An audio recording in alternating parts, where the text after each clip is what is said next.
Ladies and gentlemen, fight fans all around the world, let's talk some boxing. So, Lamont Peterson last night in Cincinnati, Ohio, in the Adrian Granados undercard co-main event, he faced David Avanesyan, the WBA World Welterweight Champion, and he was able to get a unanimous decision victory over that champion. Of course, remembering that Adrian Broner also faced Adrian Granados at welterweight. The only difference being this was a welterweight championship fight for the regular WBA World Welterweight title. David Avanesyan was the regular WBA World Welterweight Champion. Now, why this is very interesting is because when we look at the welterweight division is shaping up to be very, very exciting. Very exciting. Now, we all know that Danny Garcia will be facing Keith Thurman in March. That for the unified WBC, WBA world titles, particularly the Super Champion WBA title. And that outcome is going to affect a lot of things. But let's just look at all the players in that division, the key players in that division, and what they'll be doing. First of all, let's start off, since we got, this prospect here. You see this guy named Amir Khan? Amir Khan cannot be better positioned in the welterweight division at this point in time. Amir Khan is the #1 WBC mandatory to the WBC championship belt. That means Danny Garcia facing Keith Thurman.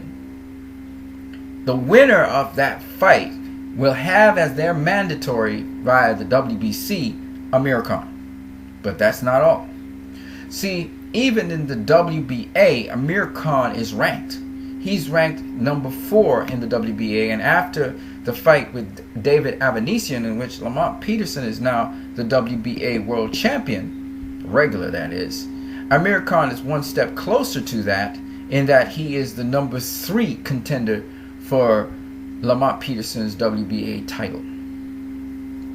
So not only can he get to fight the winner of the WBC WBA unification bout, that's a Super Champion WBA title, but he's also in line to face the winner, Lamont Peterson, the regular WBA World Champion. And that's not all. Amir King Khan is sought out by Kell Brook, the IBF welterweight world champion. Kell Brook has been trying his hardest to get a fight with Amir Khan. So Amir Khan is sitting real pretty because Kell Brook wants to fight him. He's in line as a mandatory for the WBC championship. He's also in line, third in line, for the WBA regular championship. And I'm pretty sure Keith Thurman has no problem wanting to face Amir King Khan. Which means if Keith Thurman wins, he would love to face Amir Khan.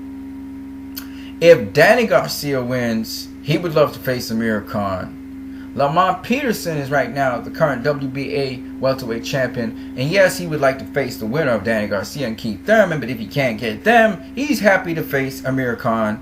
And then on top of that, Kell Brook, the IBF welterweight world champion, would love to face Amir Khan. And we already know the WBO welterweight world champion Manny Pacquiao put out a survey very recently for his fans to pick who the fans would like him to fight next, and guess who came up?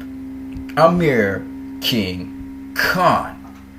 Let me make it abundantly clear to you guys, right now in this welterweight division, a welterweight without a welterweight title is being called out by welterweight champions and is in line in the WBC to face a welterweight champion as well as in the WBA. Amir King Khan is the most sought out welterweight amongst elite welterweights. Almost all the elite welterweights would love to have a fight with Amir King Khan. Anyone saying that Amir Khan is not popular doesn't know what the heck they're saying. Amir King Khan, business-wise, has put himself in a strategic position where he is right now the most sought out welterweight in the welterweight division. The name, the brand, Amir Khan, is the highest brand right now in the current welterweight division. There's no one else that is as popular or as sought out as Amir Khan today. I've given you the reasons. Amir Khan has never been in a boring fight. Amir Khan is always going to be exciting because Amir Khan has the following things, the ingredients which make him a well sought out fighter. 1, he has a weak chin. So you do not know if Amir Khan will be punch drunk halfway through the fight or if he will get knocked out. 2, Amir Khan has a lot of heart. So that even when Amir Khan is punch drunk, he's going to fight back at you. And once he can make it to the final bell, he will win the fight. 3, Amir Khan is a very good boxer, which means he can smoke you out and just totally outpoint you, or he could even drop you and stop you. These are 4 factors. The almost incredibly active Amir Khan, which is a 5th factor. He's always busy, he's always active, brings a lot of action to your fights. You can be guaranteed that Amir Khan is going to bring you excitement.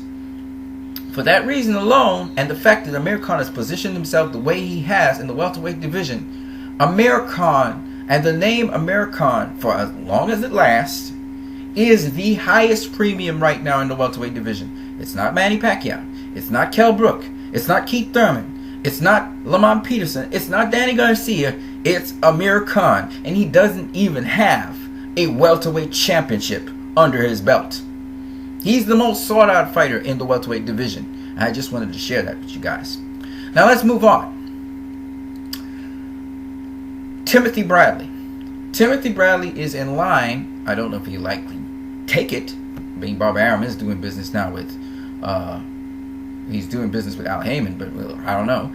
Timothy Bradley is in line if Amir Khan passes up for whatever reason. If he decides he's going to fight Lamont Peterson and not the winner of the WBC WBA title, that would be a dumb thing to do, but he could possibly do that. Or he could be facing Manny Pacquiao, and therefore Timothy Bradley's next in line. Whatever it is, if Amir Khan's not available, then Timothy Bradley gets a shot at Danny Garcia, or the winner of Keith Thurman-Danny Garcia matchup, whoever has the WBC title. But Timothy Bradley's also in line, though this is wrong right now, to think Jeff Horn is number 1. Timothy Bradley's also in line to face the WBO champion. So Timothy Bradley also has 2 options, but he doesn't have the kind of options Amir Khan has. Then you have a little bit lower down Jesse Vargas, and Jesse Vargas is like Timothy Bradley. He can go the WBC route or he can go the WBO route, but he eventually is going to get a shot again at a world title in the welterweight division. Then you got Sean Porter. Sean Porter would probably want to go the WBC or WBA route because Keith Thurman's there, and Sean Porter would like to have a rematch with Keith Thurman. So Sean Porter's going to come around to facing Keith Thurman somehow, some way, somehow. Or he may face Danny Garcia. I don't know who would win that. He may even face Lamont Peterson. Who knows? What I do know is, though, Sean Porter's kind of got himself in range to get a title fight. So does Andre Berto, who's not that far off either. And Andre Berto, he's both ranked number 7 in the WBC. But he's also ranked number... Where is he? Where's Sean Porter? I'm sorry. No, Andre Berto's not ranked anymore anywhere else. I thought he was ranked somewhere else. So he's coming up in the WBC. I thought he was ranked top 10 in the WBA. I guess I was wrong. Oh, he's top 3 in the IBF. So he would actually have to take on a guy like probably Errol Spence Jr. or Kell Brook. The winner of Errol Spence Jr. or Kell Brook. This is after they dust off Jeff Horn. Well, Jeff Horn is in the runnings. I don't know how it happened, but he's in the runnings in the IBF and he's in the runnings in the WBO. He's definitely guaranteed a title shot in the IBF because they always enforce their mandatories. Who you'd be facing, I don't know. It could be Kell Brook or Errol Spence Jr. It would just be tough runnings for him either way. But Andre Berto would also be in the runnings there. So at the end of the day, what I can tell you guys is the welterweight division is shaping up to be very, very, very interesting. And you're talking about right now, according to Fight News, the number 1 welterweight in the world is Keith Thurman. Then next is Kell Brook. Then Danny Garcia, Timothy Bradley, Jesse Vargas, Sean Porter, Errol Spence, Amir Khan. Just remember, he's a marquee name in this division right now. Then you have Skip Marcus Maidana, he's retired. Devin Alexander, David Avanesyan, Robert Guerrero, Saddam Ali, Andre Berto's down below right now, but 1 or 2 fights, if he gets wins over those 2 fights, say, for instance, he matches up against Sean Porter, that would be a good matchup.